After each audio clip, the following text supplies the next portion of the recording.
And we are back.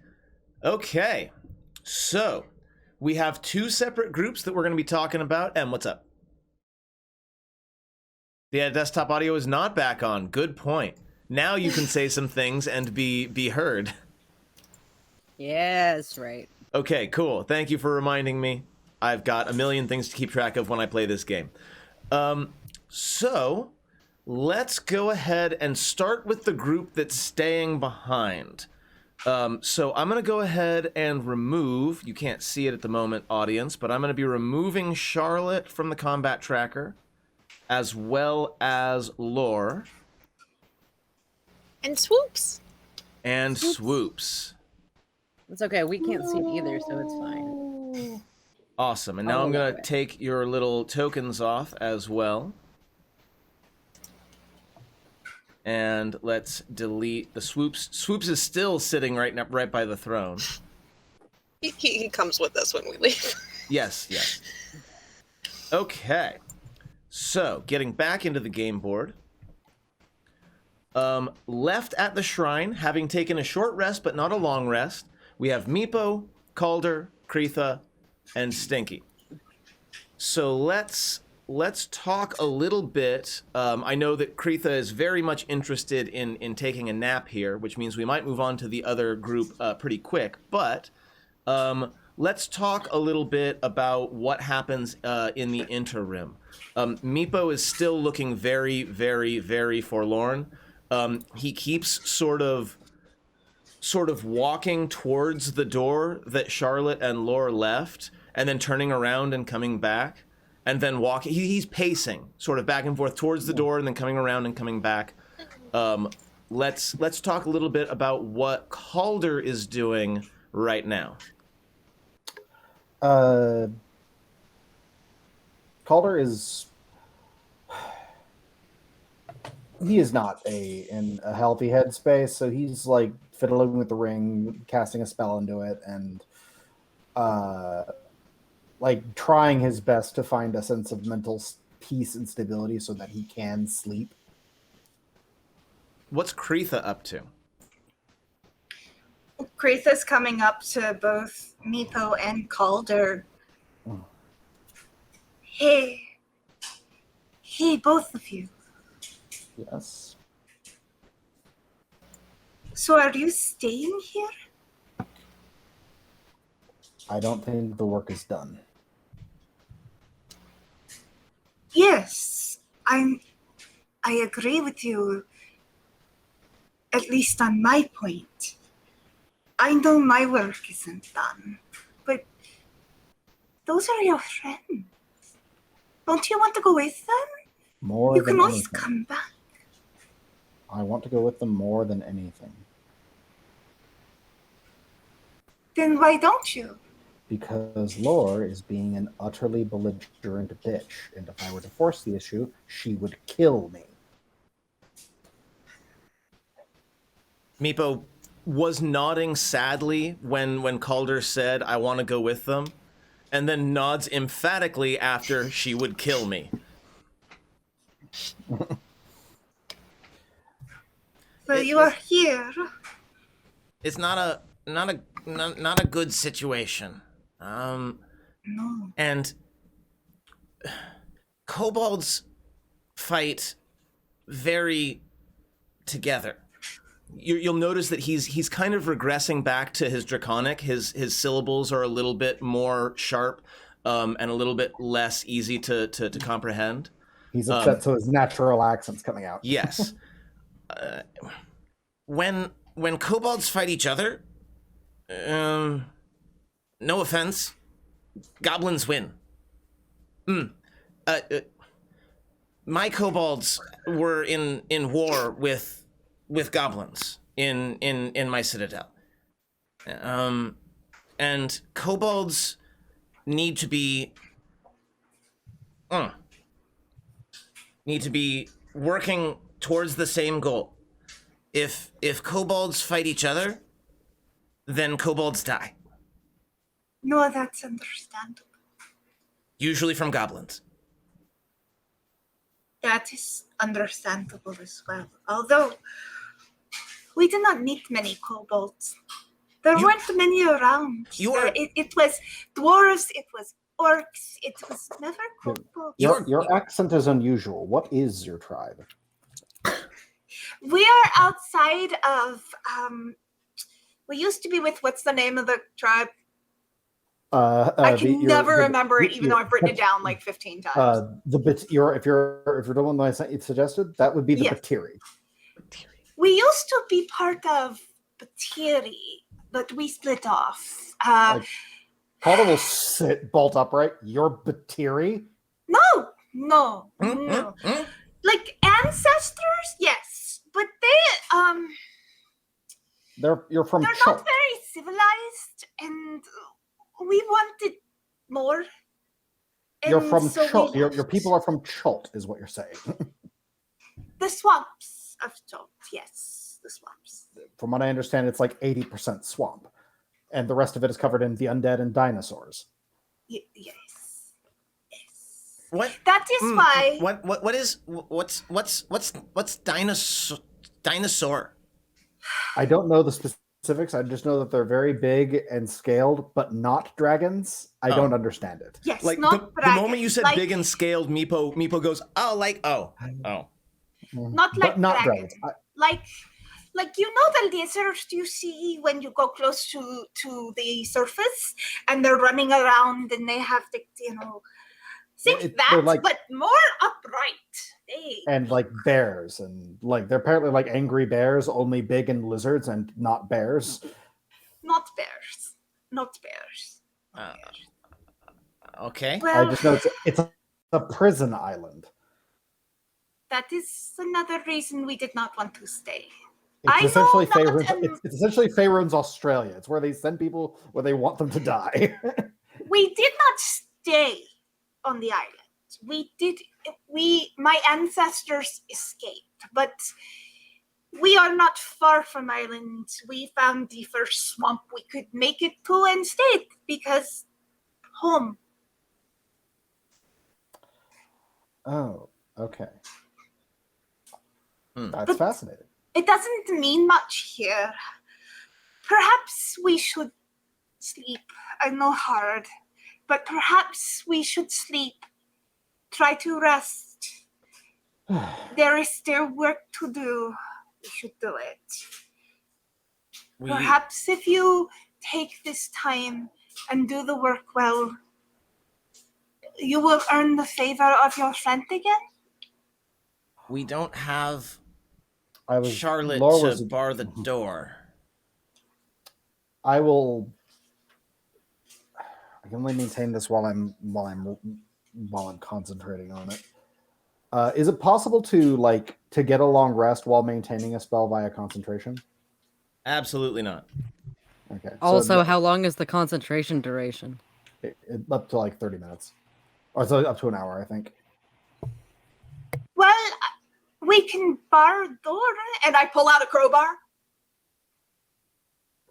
Well, I will look at the giant slab, I presume, pews in this room because I'm seeing architecture. They are large stone benches essentially. So yes, if you're able to move those, you could definitely block up the door with that. We should Yeah, well, be able we can to bar the door, but Yes. Like I have seriously, I have pitons, a hammer, crowbar. Like we Nice. have the tools to be able to grab with rope and pull in front of the door. Meepo And looks we've got Stinky who's strong enough to do so. Meepo looks at these 15-foot long, ridiculously heavy benches, sort of frowns at them, pulls Shatterspike, and slices a third off of one of the benches. Again, this sword is already impressive when it goes against an enemy, but it is specifically designed to destroy objects. He is able to slice through one of these stone benches and create a 5-foot square of stone, which is heavy enough to block a door, but not heavy enough so that the party can't move it. You Behold the are great wheel- incredible, Meepo. Incredible. I will behold the great champion and wielder of Shatterspike. He stands up to his entire 2.5 feet worth of height. I will pet him on the head for being a very good kobold. Is there anything else you would like to do or say before you take your rest? I think we're kind of at where we're I at. think, So like we are, like we got past the we're still processing the awkward portion of that conversation, and between barring the door and my sickle, we're reasonably certain that we're not going to be jumped that badly. Agreed. The one thing I will do is I will light a candle and a brief prayer in common to Durgadin, and apologies for disrupting his rest, and to ask him for whatever protection he can offer people who are very happy to kill orcs. Stinky will stay watch. He does not need sleep. As you begin to rest, I will go ahead and say, and I'm not going to apply the long rest yet, because it'll only apply to the people who are on the battle map. So I'll go ahead and apply that. But as you are resting, you dream. And you dream of orcs breaking through the wall. Ooh. You dream of yourself fighting the orcs.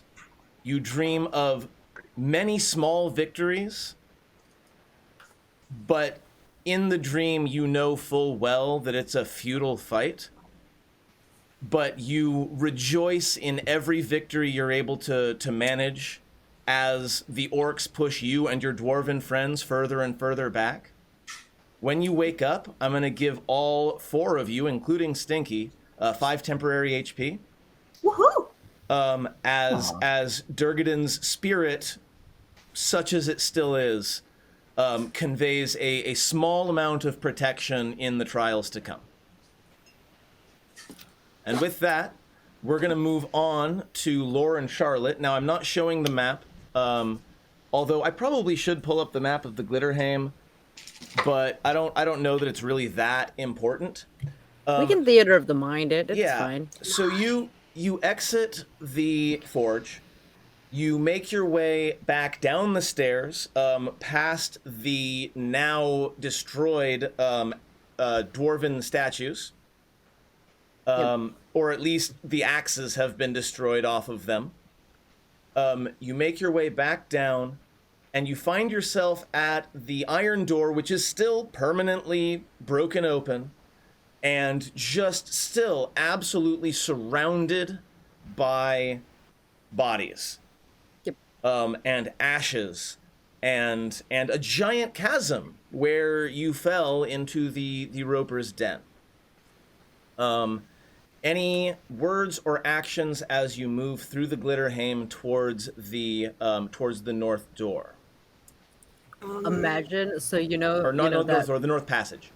So that big old cavern and stuff, like where we all fell through. Imagine if we hadn't like touched that ground, and when the trolls and the orcs were taking their big battering ram through, they just fell through. Would that have been so much better? Is Lore saying this? Yes. Okay. Charlotte, I would assume Charlotte's holding on to Lore to help guide through all of this because she lost her cane in the Roper battle. Her grip gets a little tighter, and she says, "Yeah, that's Lore, why aren't you mad at me?" Why would I be mad at you? Because I'm the one that pulled us down there. I'm the one who yanked on the stupid rope and pulled you down and opened that cavern in the first place. We had no way of knowing that more than one person standing in the same general vicinity would literally collapse the floor.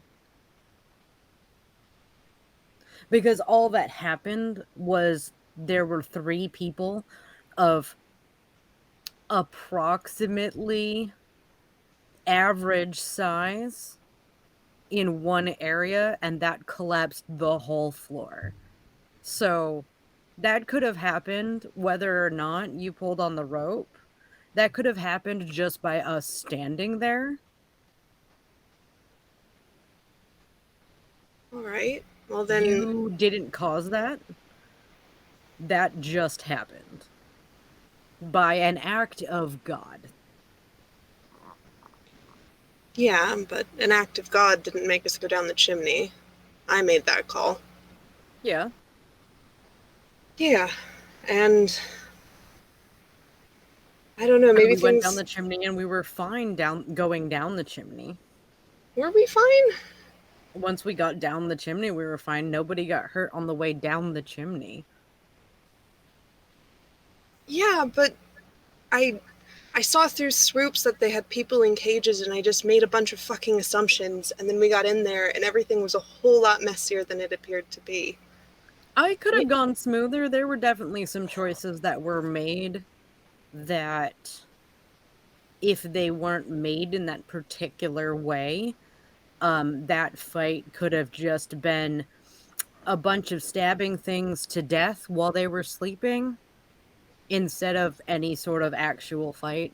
It could have actually been quite simple.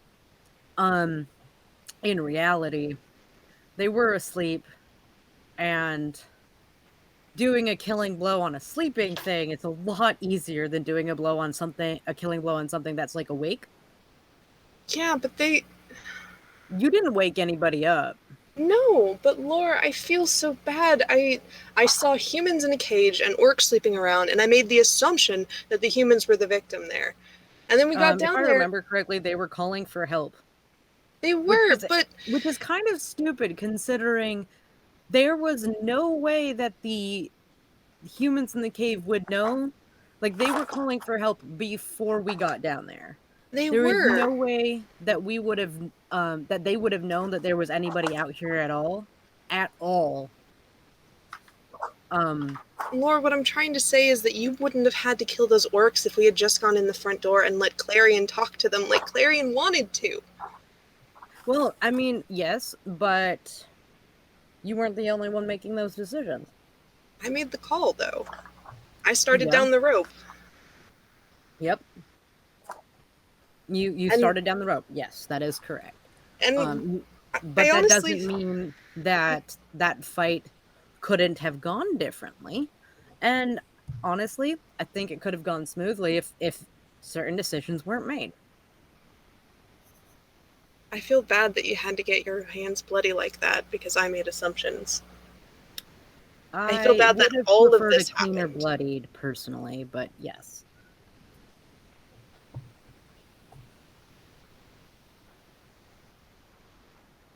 I don't know how you can shrug off my decisions that led to this, but still be so pissed at Kaldor. Well, I mean, I can give you the laundry list for that one. First of all, Calder was the one that woke those motherfuckers up when I was trying to kill them nice and cleanly while they were asleep. So, if they were still asleep when I did the murdering, then it wouldn't have been like multiple strikes. It would have just been a murder. We'd be done, grab the guys, leave. Perfectly easy and fine. We probably wouldn't even have had to deal with like the ogre afterwards. All of that issue problem, you didn't cause.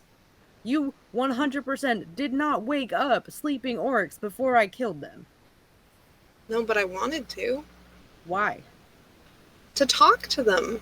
Lord, we ran across a magic rune before we came in here that gave me the ability to talk to orcs, and you don't think that, like, maybe was a signal or a sign that we could have done this a different way?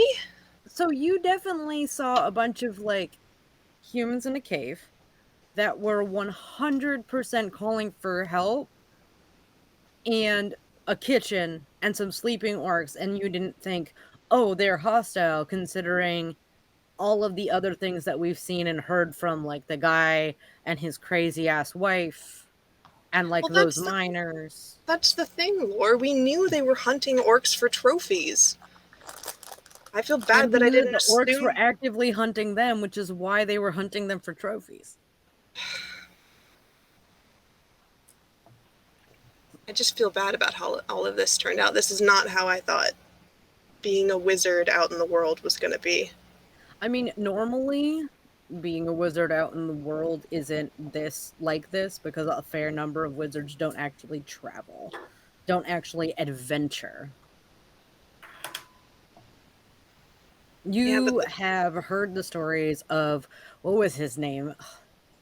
The bigwig, not the headmaster, but like the other guy who used to be the headmaster who's decided to retire and just like built himself like 5 towers and a multi-dimensional plane that he just stayed in for the rest of his life. Like, that's what wizards do. That's what wizards with money do. I'm going to step in really quick and ask for a quick perception check from each of you, including Swoops, please. All right. We are just kind of like baring our hearts to each other out in the middle of this hall.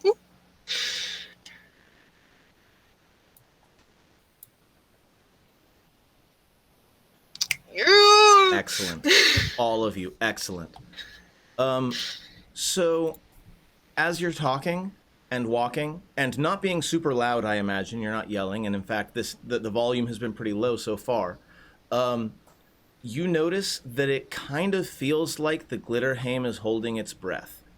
Like, now that you have a chance to really stop and look at this place, first off, it's gorgeous.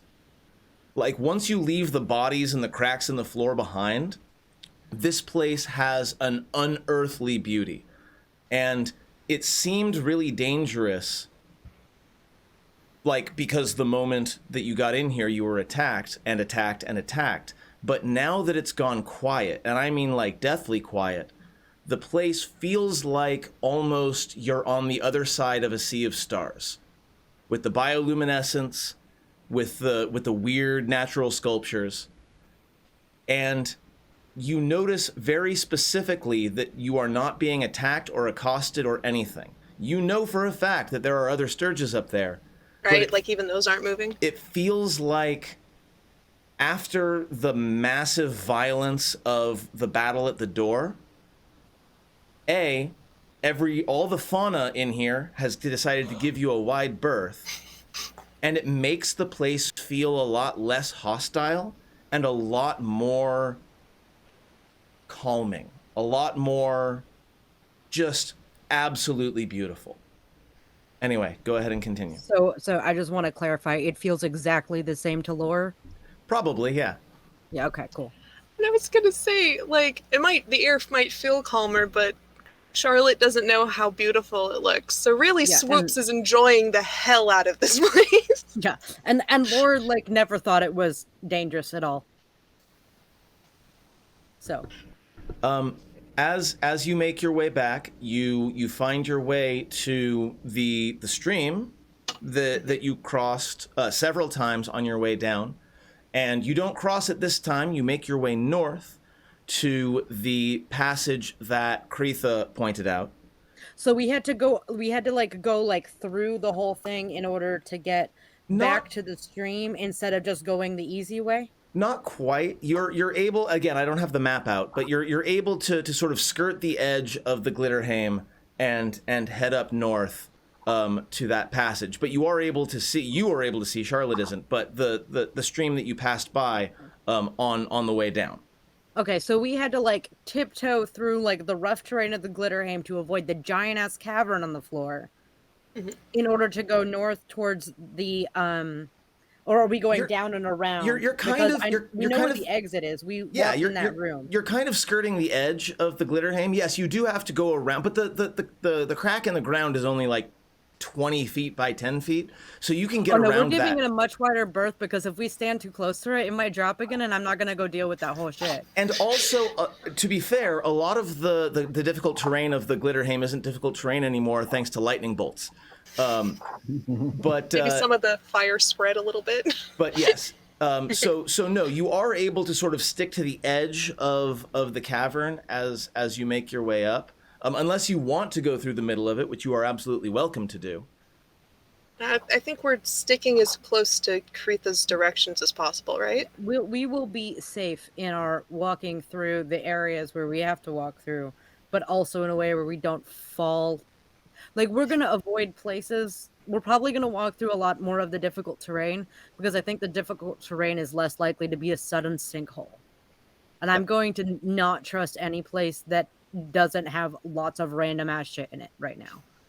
So you make your way to the passage going north. Now, remind me, have you actually seen this passage yet? Have you actually gone into it yet? So we did get a fair amount of scope in this particular area. It was where the drow did a fight. And then we chose to go south. And then So we saw chose the to go bear south. We did like entrance. a look around, and we saw like there was some like passage that kept going north, and we were like, eh. Okay. And then we went south instead. This tunnel going north, it looks like not a natural cavern like the rest of the caverns. Like, it's been a long time because it's been years and years and years, but it definitely looks like this place was dug out rather than naturally occurring. And as you head down the passage, and you don't know exactly how long it is, it does begin to slope upward. And you begin to get the first kind of sort of hints of fresh air that you have had in at least a day at this point, almost a day, maybe. How long have you been down here? We took a long rest at one point We have before now. 3 long rests in this place. But yeah, so it has been like with this, it has been less than a total of 24 hours. We have since taken we entered this place. taken a total of 24 hours of sleep time. Yeah. So Like it's, that- it's with less this than new long 48 rest. hours, but more than 24. Yeah. So, as you're heading north, I just wanted to make sure I set the scene as to where you're at. You are still having the same conversation as you head north? Yeah. As we get that first like inhale of fresh air, Charlotte goes, shit. Should have at least cast alarm on the fucking door before we left. Yeah, that probably would have helped them. Fuck. Nah, they can deal with it. Can they? They wanted to stay. They didn't have to stay. I specifically said, do you want to come with? To both of them. I didn't ask Meepo because I figured Meepo was going to like physically attach himself to Calder. But like I did ask. I get the feeling Kritha's after. I mean, we don't know what she's after, but Kritha doesn't like dwarves. Did you see how fast she attacked them? Like, I mean, mind you, she waited until after they called her it like 6 times, which honestly is a solid 3 to 5 times more than I would have. Like, if they were calling me it. Like, I was getting mad, but I was like waiting for, like, I don't know. It is a pronoun. Some people use it. I know a few people who actually use it as a pronoun instead of she, her, or they. So, or any of the other ones. So it's like, I don't know. it was very easy to tell it was meant as an insult, but Yeah, really? but some people might Twice? be able to be like, you've been away from court a long time. If only twice would be enough to set you off. I have very specifically put my court manners aside for this because I do not feel like I need to be in court manner mode while I'm in the middle of a freaking cave thing. Like, there's no obvious king here. If Barnabas Boulder Shoulder was in here, then I can do court mode. But this is like not court mode. I have no reason to be in full court mode talking to people that were okay. I swear to God, I was hearing fleas moving in their bed. I'm just saying is I don't have any reason to be in court mode to flea encrusted dwarf people.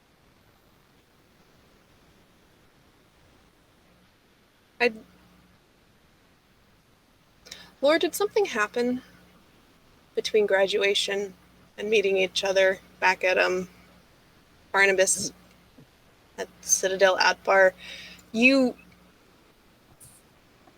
thought you'd be happy. You're married, you've got a kid, we were out adventuring, but you just seem so angry under everything, even before we got down here. I don't like false people. So as a side effect of being who I am and who my family is. I can't exactly hide any emotion that lasts longer than a whole night. It's basically physically impossible to me. I know you can't see it, but all of my family, um, whenever we're dealt with like a super strong emotion, it physically changes the way that we look. My I hair color changes, my eye color change, my skin color changes. I I can't know. You've told me hide. before. I can't hide any of this. And I'm just sick and tired of people who hide what they're actually feeling behind snide comments. I'm done with it. Like, I don't need that. I have brothers and sisters to deal with that type of whatever. I married a perfectly good edgelord. Um, like a Hmm. perfectly good marquis. There's no reason that I have to necessarily be at court, especially with a child. Like I can use the matronly arts to be like, nah, I'm good, thanks. I have a kid to deal with. It's under a year old. Um, and then just bow out of so much social situations. I'm sorry. I'm just picturing you convincingly saying matronly arts. Uh, I didn't laugh when I said it the first time. I laughed when I said edgelord. it's I'm Plus, I've I had think this odd feeling, Lore. You know, I don't see magic. I feel it in a way. You would tell me if there was something bad happening to you, right?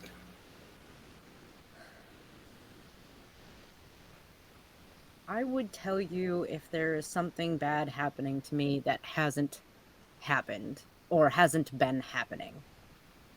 Because plenty of bad things have been happening since before I met you. And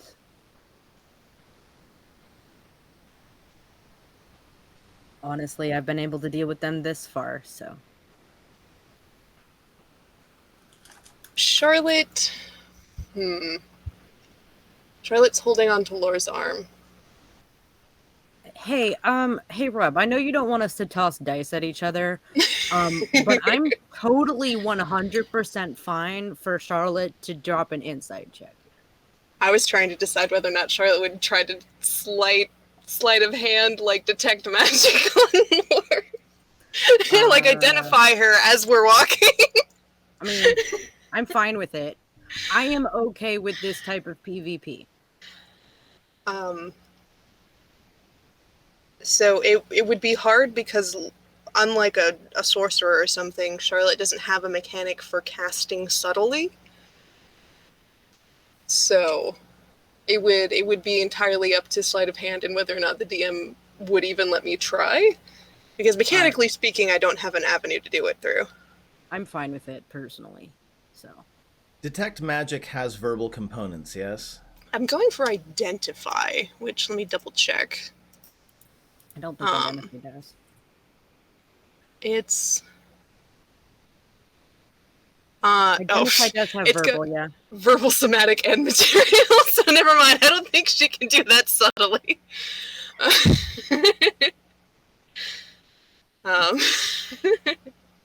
So yeah, I think she's beginning to doubt what's going on with Lore, but doesn't have an avenue right now to cross-check it with anyone.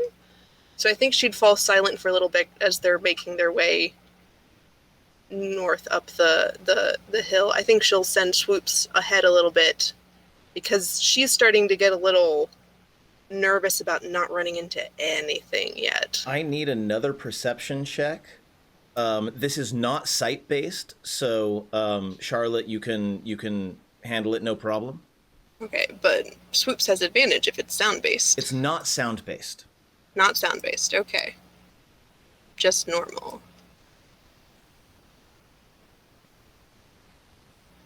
And then for Charlotte. Yep.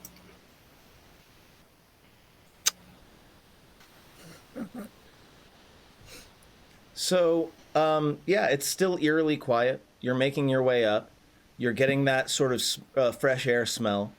With a 16 on lore and swoops, I will say that for just a moment, like a breeze picks up, and for just a moment you catch a slight whiff of wood smoke.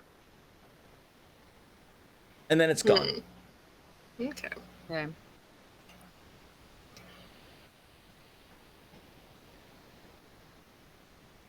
So after walking for a bit in silence, Yeah. Charlotte clears her throat and says, "Do you think Calder's right? Do you think we don't have enough proof? Do you think Barnabas would stiff us if we only showed up with this much?" No, I think he gave us exactly, like, I think this is exactly what he asked for. Honestly. Okay. Like, I wouldn't be, I mean, okay, Do you think he's going to stiff us if we don't show up with Calder? I don't know why. We were part of the group too. We had dinner with them. It was full on, like, hospitality, food, drink. I think at least one of our party members at some point in time slept with a dwarf that night, so that counts. I think Clarion did. I don't know. Well, I mean, I'm not against it. Like, go have fun. But, like, no, I guess I'm just worrying. The hell is a dragon doing down here? dragons are dragons. I don't know shit about dragons beyond what we learned in school. I only remember as much as we got in school because it was interesting. But I mean, I know the forge has been in secret for hundreds of years, but do you think the dragon's been down here the whole time? Dragons like holes, right? So I mean, like, it's a hole.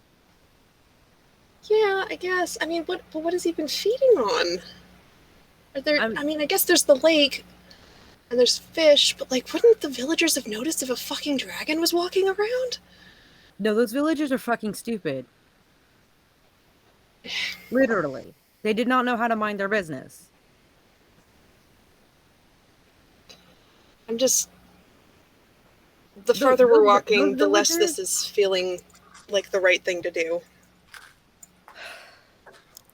If you want to go back, we should at least give Barnabas, King Boulder Shoulder, like, the information. Because we can always come back. We can go to the town and we can hire a missive, like a courier. I mean, if you're feeling strongly enough about it, like, that's an easy enough way to deal with that problem. We did leave the cartographer, who has a name, I'm sure, and what's his name, Ghost Wolf or some shit. Kevin Bone Wolf. They should have already headed back. Yeah, they should have already headed back by now, as per our prior agreement. Well, no, because we said a week, right? No, we said 2 days. Yeah, then they we should have paid them. Yeah, we paid them for the days, and then the day it would take them to walk back. But like, okay, I mean, like, because I was like, they're probably out in the woods somewhere. You could find them and then, like, have them do the work, because that's not as far. Now, if I'm counting my hours right, and my internal clock's been a little wrong before. Remember when we fell out of the rope trick? I'm pretty sure we're past their deadline to be heading back. Yeah, that's fair. Yeah, I mean, just going out to town and finishing the business, and then maybe then we can come back and, I guess, fight I don't want to fight a dragon if I don't want to fight it. I don't want to fight a dragon either. But to be honest, I didn't want to fight fucking orcs. That's fair. That's completely legitimate. I don't mind fighting orcs. It's kind of fun. But, like, a whole ass dragon, those motherfuckers can fly, usually. I'm assuming. Right? I know there's one that doesn't, but God, I always got that wrong on the tests. I don't even remember that question. That was so long ago. Either way, well, how about this? We go back to the town. Mm-hmm. We get a courier, send him off send it off, the information, package it up all nice and neat, and then we can come back. Yeah. And like, fresh we might supplies. have to catch up, but like we're powerful enough to deal with weird snake, lobster things or whatever the tentacle. I don't know. God, I do not care about cave creature physiology in the slightest. Oh, I thought you were trying to describe the little weird bush things that attacked us last time we were out on the mountain. Oh God, I don't want to deal with those either. Ugh. I mean, This like, place is a fucking hellhole. Why do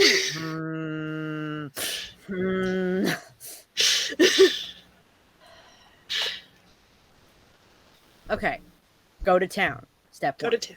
Yes. Step two, find a courier. Send him off to Boulder Shoulder. Come back. Help these people with, I guess, killing a bunch of gray dwarfs, which is fine. And definitely not gonna ruin anything ever. And then killing a dragon, which probably isn't gonna mess up the ecology of the entire area. You know, I think the dragon might be the ideal enemy to try to talk to instead of fight. I think you're wrong. But our dragons I think your instincts on this one is a fail. Fuck, I should have paid attention in dragonology.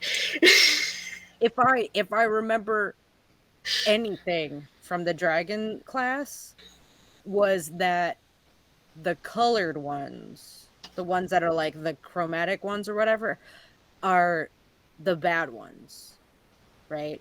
And then the shiny ones, the metal ones, are the good. I'm trying to remember because it's like heraldic and stuff, and it's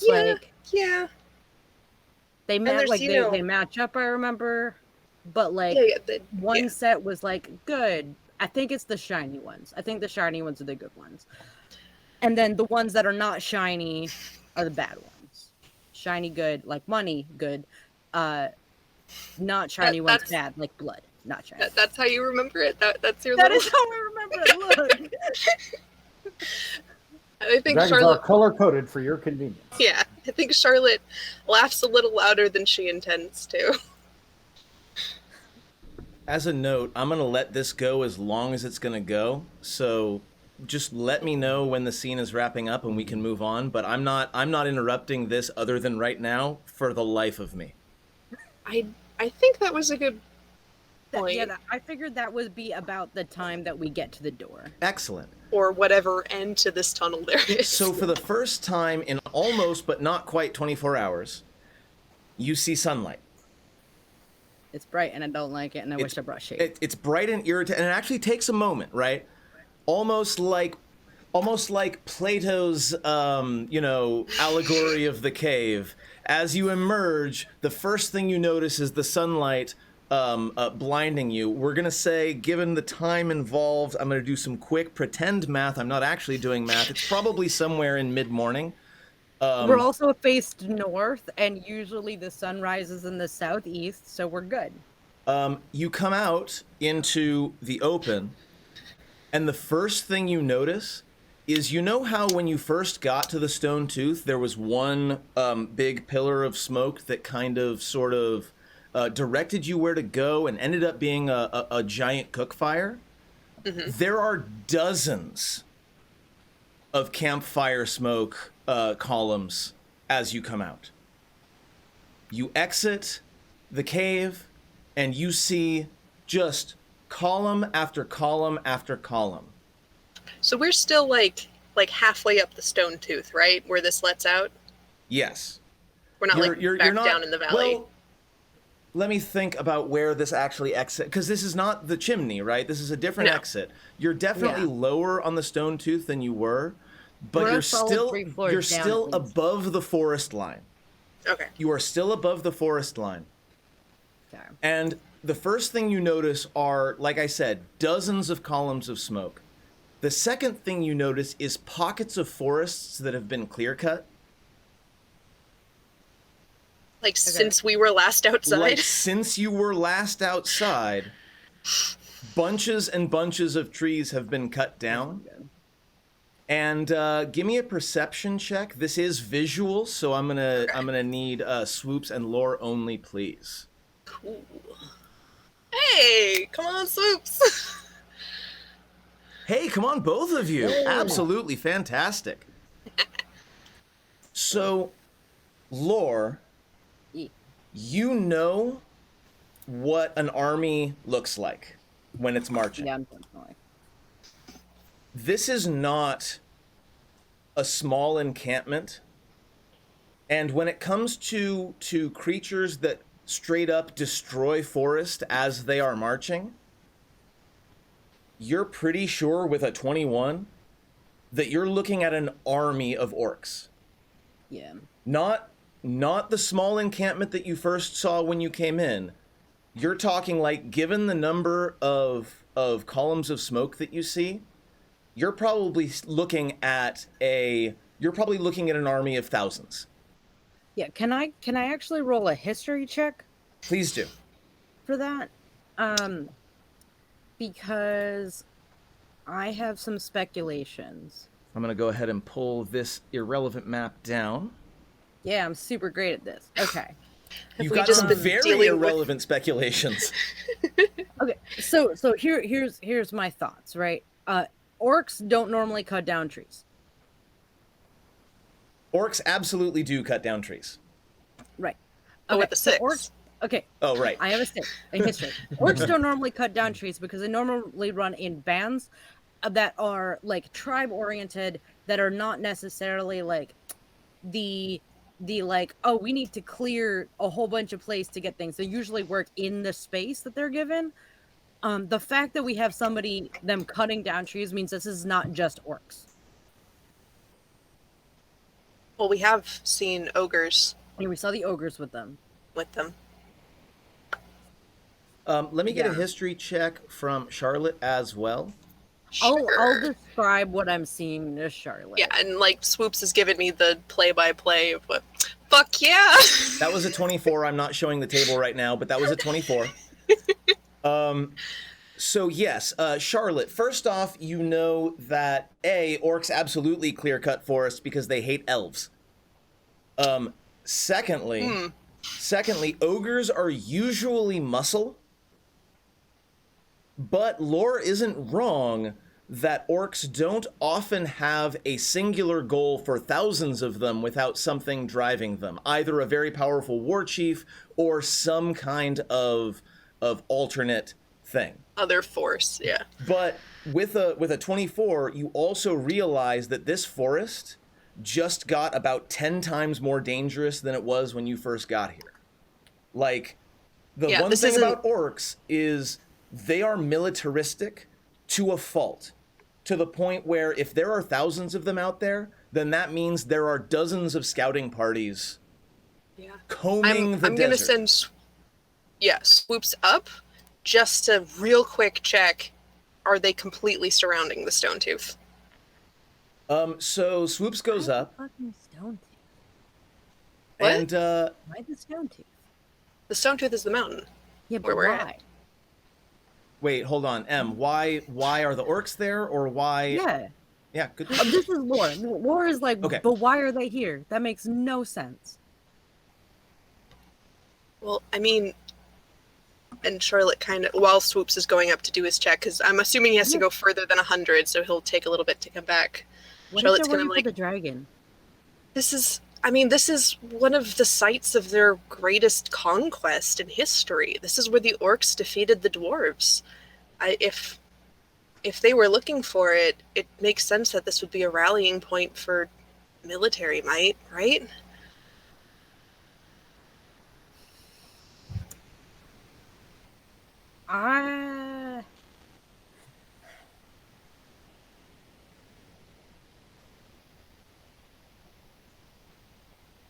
That can't be it.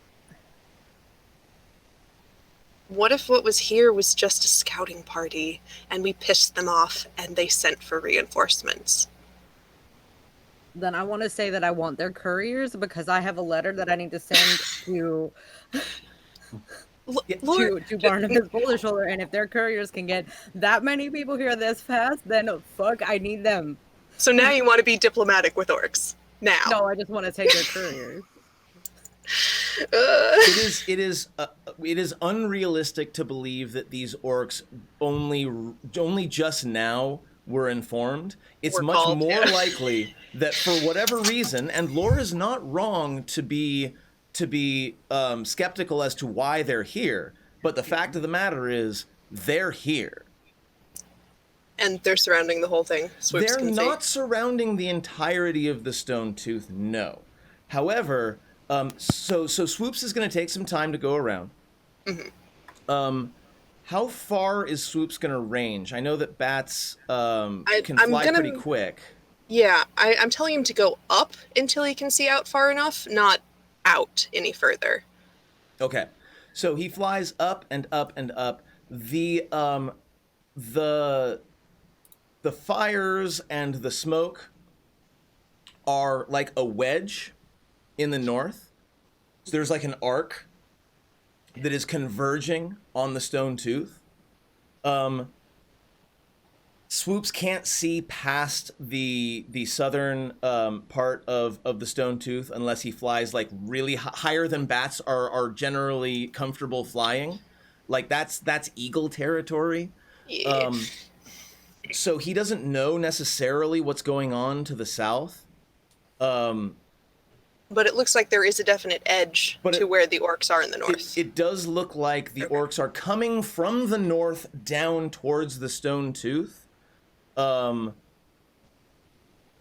Yes, it does not look like, as far as Swoops can tell, they have not ringed the entire mountain, no. But the area that you are in is likely swarming with them.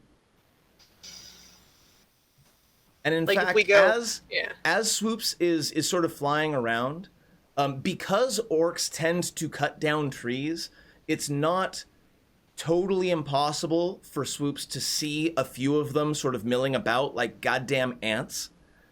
And it looks like they are in a pattern of searching, as though they don't know where the forge is either, or whatever it is that they're looking for, but they are systematically going through the forest trying to find something. And it stands to reason, though again, Lore's questions are totally reasonable. It does stand to reason that for whatever purpose, they're looking for the very cave that you're standing in. So when Swoops comes back and tells me all of that, I relay it to Lore. Okay.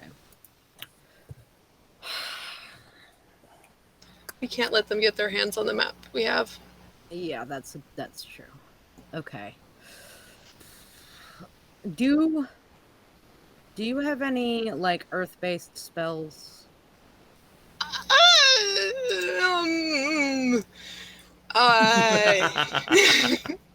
That was a great sound. No. Unless you want me to lock a stone earth door. How about Jim? I mean, you know me, I can hack at things with summon daggers. I can climb up a wall like a spider. Everything I have that could cause an avalanche right now is very, very, very loud. Would just draw their attention. Yeah, which can't do that. That won't work. How hidden is the entrance to this place, Lore? Like looking at it from the That's outside. a good ass now. question, Rob. That sounds like, oh man, a survival check. I'm so great at that. Can I get a general idea of what the mouth of the cave actually looks like, in addition to whatever this roll is? Yes, although the roll was awful. The roll is excellent and exactly what I expected. So the entrance to the cave is behind sort of a rock bluff. like it's not immediately visible. Otherwise, you would have seen it when you were coming here in the first place, right? Especially since Swoops was flying around. And so no, it's not immediately visible. And also, as you're thinking about it, and again, with a 7, who knows if this is right or not, but you're pretty sure that any loud noises that you make would echo around the area in such a way that it would be difficult to pinpoint where the noise came from. But again, 7. Yeah, okay. So, here's my thoughts. Let's call Swoops back. Yeah, he's Right. he's back. He had to Okay, be back cool, to tell me cool. all that. He's so small, I can barely see him. He's right here. Oh, let me grab him. He's right here. Okay, cool. Okay, good. Okay, let's move away from okay, so I don't think. Do you think we can even get to town if we were to? There's so many of them out there, Lore. if it was probably like an hour or two earlier, we probably could have made it. I don't think so. That many people, it takes a while to move. I think they've been here for a bit. If it was like an hour or two earlier, we might have made it. Can't say because ain't nobody told whatever might have been. But Do you think Tamal ran into any of them? who? The drow. Oh, the drows are sneaky. Yeah, Isn't in the maybe dark. like It's fucking sneaky. light out. He probably went down instead of out. Honestly, I don't even see the dwarfs, so like they might have gone down instead of out too. You want to check for dwarf tracks? Sure. It would be more Yeah, survival can I check check. with my 7? Swoops will. You don't get shit with your 7, no. I know. Swoops. Okay, so that was for those of you watching at home, all 3 of you. That was a 9. So Swoops does not believe that anyone else has been here except for you. But then again, Swoops can't see goblin tracks either, and Kreetha said that she came from down that way. So who the fuck knows? Okay. Swoops isn't How the about tracker.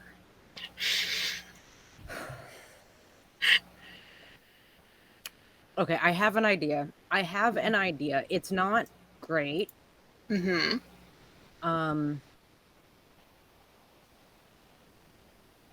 But yeah. But it's an option. Okay, so let's head back in just cuz I need to sit down and have a think. Yeah, I am going to sit down as well and cast alarm for covering as much of the entrance of this tunnel as possible. Okay. Just as a first step. Okay, so we're gonna come back in. I'm gonna like Laura's gonna sit down and pull out the blade. Mm-hmm. Right. And just as a heads up, Laura's gonna talk to her patron. So she's gonna put her hands like directly onto the blade, so like she's holding it like this. And she's just gonna trance out. Do you want to give us a as like quick content warning alarm. before we move forward? Thank you. We're gonna give a quick content warning on potential abuse of someone who's close to you, or from someone who's close to you. I just wanted to point that out before we go forward. It's an important thing. Go ahead. Yeah. So she's gonna sit down and she's going to like retreat like more or less into herself through like a quick meditation. And the camera sees Lore standing in in like a dark room that has the hints of cobblestone and like stone walls that are a bit distant. And in front of her is a 8-foot tall chained being. This person is chained to the wall, has like their scars completely covering their body. They have like their eyes are just rainbow colored, but they look like they are made out of shadow. They have long, pointy ears. Like their hair is like matted and like torn in places, but still holding on. They look like they've been through some shit. And as Lore appears holding this blade, she is no longer in her armor. She's actually back in her school uniform. And she's holding the blade a little bit tight, like too tightly, and it's starting to like slightly dig into her hands in both the meditation state and in this vision. And she looks up at her patron and goes, I don't know what to do right here. I need everything. I need help here. And it takes a bit for her to like actually look up at the patron, who, as like the camera like turns to look at the patron, its face, which is normally just like blank looking at her through these rainbow colored eyes, it just like grins and looks back at her and goes, "Oh, of course I can do that. I can do anything that you need. But I can do anything. as always, there is a price that you have to pay. If you can pay it, you've already made one decision without my input. So I guess I won't let you give input for this one." And the patron slips their hand out of the chains on the wall and reaches forward and takes the sword from Lore's hand and snaps it to the side. And it changes again from this like sharp, like straight blade of the flame tongue. It flickers back into that elven curve blade for a moment and then snaps back into the straight blade. And the patron goes, "I think perhaps it's your attitude that needs some adjusting. You've been a bit harsh on yourself and not so open-minded." And then the patron takes the blade and just shoves it through Lore's torso and lifts her up just a little bit on it before removing it. And then the blade shifts just so slightly and no longer has the golden flame glow of fire, but it is this like dark, sickly green. And the patron places it gently back in Laura's hand, puts their hand back into the chain, shakes, and some of the scars from the patron fall off of the patron and land on Laura and stick. And the patron goes, "You're welcome." The scar. And then Laura opens her eyes. The scar on Laura's chest, though, is not merely a scar. It is scabbed over. It is cracked. It begins to weep blood. Whereas on the patron, who had borne this pain for long periods of time, it was a gnarled, twisted, but solid scar. On Lore, it is new, it is fresh, and it is incredibly, incredibly painful. And there are two such scars, one on the chest and one on the back. and they constantly, for the next, until we say otherwise, constantly weep blood. Oh, Game? Oh, fun. I'm gonna go ahead and So- say, I have a quick question. Can we say this took longer than 11 minutes to do? Yeah, for sure. Because I would very much like, when Lore opens her eyes again, she sees Charlotte's hand on the sword and her book open to the identify page. I'm fine with that. Can I call game right here? yes. At this point, we're gonna go ahead and end the session and move into our out of character session. It's 9:00, so let's go ahead and turn the music off and switch on over